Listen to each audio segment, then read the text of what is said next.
Hi, I'm Matt Monteleone, owner of Roycebrook Media, and I'm about to show you a technique called the value ladder that can allow you to literally get paid to acquire clients instead of paying to acquire them. Let me show you how it works. All right, so let's dive right in here. The concept of the value ladder was originally introduced to me by a guy named Russell Brunson who owns ClickFunnels, so I gotta credit where credit's due, but this has transformed the way we and our customers do business, and it works extremely well. It's often done in the B2C environment, right? Business to consumer, rarely done in B2B, and you should definitely be taking advantage of there as well. So let's dive right in, right? The value ladder concept is basically the idea that you want to be able to start a relationship with a customer for an extremely cheap price, right? You want them to be able to experience what it's like working with you without them having to invest a lot of time or money. And because of that, and they enjoy the relationship that they have, they enjoy the service they're getting, they're naturally going to want to buy more, and you can systematically move them up that value ladder and increase your customer value. So this is kind of the concept, right? You've got some type of bait, a front end, a middle, a back end, and then you really get them to the service that or product that you want to sell.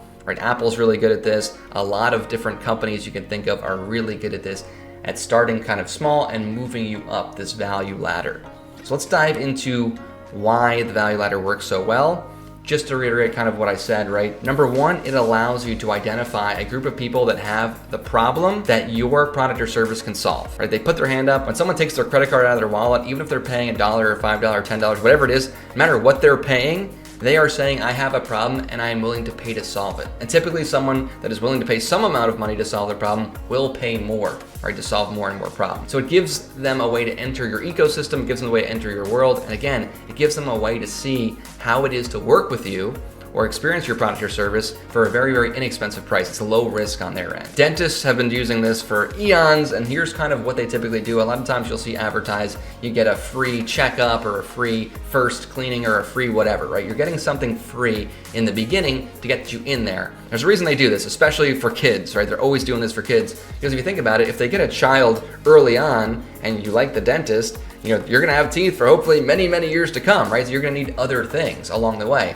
So it really pays for them to get you in the door and have you experience their service at a low or even a loss, right? Even a loss is fine because they're gonna move you up the value ladder. Over time, maybe you wanna, use whitening solutions, maybe you need a retainer, maybe you need cosmetic. If you're a kid, maybe you need braces, right? If it's an orthodontist. So you can see how they're gonna be able to move you up, cosmetic, or even down the road, you need some type of root canal, right? There's more and more things here. And even a 6-month checkup is that routine way they're able to see you and see and recommend different services, right? So they see you, maybe you have a cavity, obviously that's money for them. They see you, maybe you want to get your teeth whitened. They see you, you have like I said, a root canal you need or some type of surgery. So getting you on that continuum to come back in every 6 months allows them to basically, mine for gold, right? It's the same reason that people did this in the automotive industry.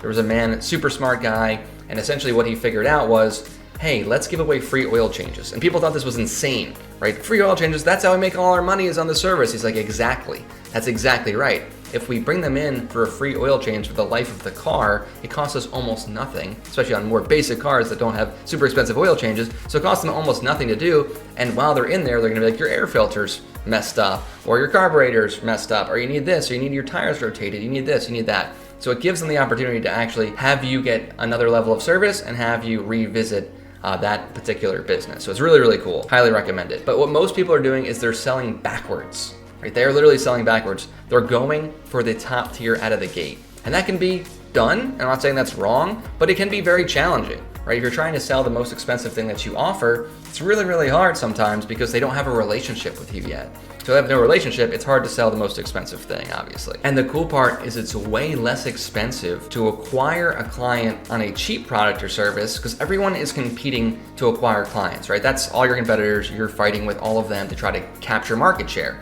So when people are trying to market their top tier service, they're willing to spend a lot of money to acquire that client, as they should. If a client's worth $100,000 of profit, you might be willing to spend over $10,000 to acquire that client. But if you start to think about it, you can still acquire that $10,000 client, but you can start them in a different spot. Right? You're starting them off by selling them something very inexpensive, right? That starts that relationship, and then you're going to move them up. So since you're competing against other people that are selling something very inexpensive for that initial solution, the costs are way lower. And then you have a systematic way to bring them up your value ladder and sell them more and more over time. Hopefully that's making sense. I want to give you a B2B example that I think will be really helpful. It's actually our example. This is our beginning part of the value ladder and how it works. So let me show you our specific one and how it works to feed our more high ticket offer. So our most high-end service is called Outsell Pro, right? It's a monthly retainer model where we are handling everything from lead research to data mining to outreach, copywriting. It's a full sales enablement system, and it sits at a more high ticket price as we're providing a ton of value of an entire team at your disposal. We also want to be able to work with clients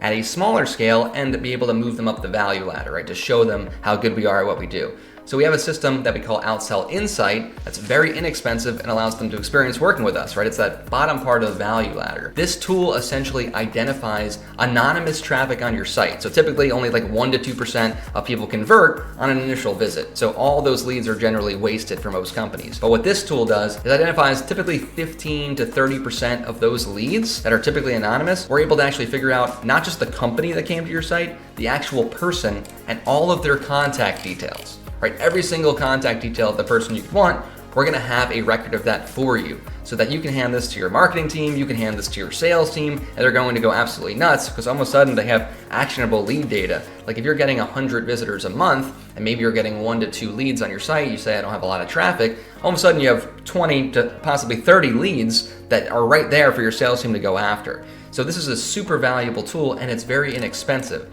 right? It's providing the service that's needed, and we know that if a client needs this and wants this, they probably will be a good fit for us for our high ticket offer. So hopefully that makes some sense.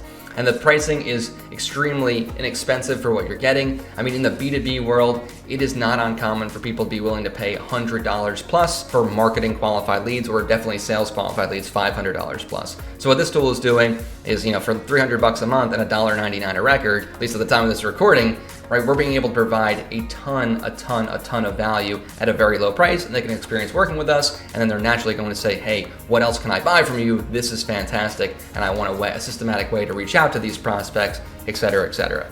So that's kind of the concept of the value ladder and why it works so well. And no matter what business you're in, you can definitely think of something that will help you in your business be able to get that entry point. So a really fun exercise to maybe sit down with the rest of the leadership team and brainstorm, what can we sell to somebody that would make us know that they are an ideal client for a higher ticket offer, for our core product or service? What can we provide that's value, that's inexpensive for us to provide, and offers a lot of value to the client and will allow them to work with us and see the type of company we really are? So it might be worth doing that experiment, doing that exercise, and figuring out a handful of things. I guarantee it'll be worth it for you, and I appreciate you watching this video. Don't forget to like and subscribe, and I'll see you in the next one.